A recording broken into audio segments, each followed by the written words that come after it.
রাজ্য সরকারের স্বাস্থ্য দপ্তরের আহ্বানে সাড়া দিয়ে শনিবার জিবি হাসপাতালে রক্তদান শিবিরের আয়োজন করেছে হেপাটাইটিস ফাউন্ডেশন অফ ত্রিপুরা শাখা। এই রক্তদান শিবিরে উপস্থিত ছিলেন ডক্টরের অধিকর্তা সঞ্জীব দেববর্মা, হেপাটাইটিস ফাউন্ডেশনের পক্ষে ডক্টর প্রদীপ ভৌমিক, জিবি হাসপাতালের এমএস ডক্টর শঙ্কর চক্রবর্তী প্রমুখ।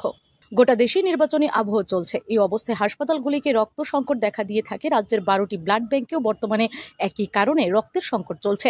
এই রক্ত সংকট দূরীকরণে বিভিন্ন সংস্থাগুলির কাছে রক্তদান শিবিরের আহ্বান রেখেছিল স্বাস্থ্য দপ্তর। স্বাস্থ্য দপ্তরের এই আহ্বানে সাড়া দিয়ে শনিবার জিবি হাসপাতালে এক রক্তদান শিবিরের আয়োজন করে হেপাটাইটিস ফাউন্ডেশনের রাজ্য শাখা। এই উপলক্ষে সংগঠনের সদস্যরা জিবি হাসপাতালের স্বেচ্ছায় রক্তদান করেন। এই প্রসঙ্গে হেপাটাইটিস ফাউন্ডেশনের রাজ্য শাখা সভাপতি ডাক্তার প্রদীপ ভৌমিক জানান, রক্তের কোনো বিকল্প নেই, একমাত্র মানুষই রক্ত দিতে পারে। এই সময়ে নির্বাচনী প্রক্রিয়া চলছে। নির্বাচনী প্রক্রিয়ার সময়ে হাসপাতালগুলিতে রক্তের সংকট দেখা দেয়।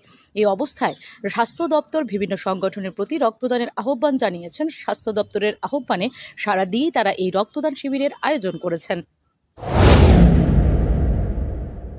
ব্লাড ডোনেশন ক্যাম্পে একত্রিত হয়েছি। আমরা জানি নির্বাচনোত্তর সময়ে সবসময় আমাদের রাজ্যে রক্তের স্বল্পতা দেখা দেয়।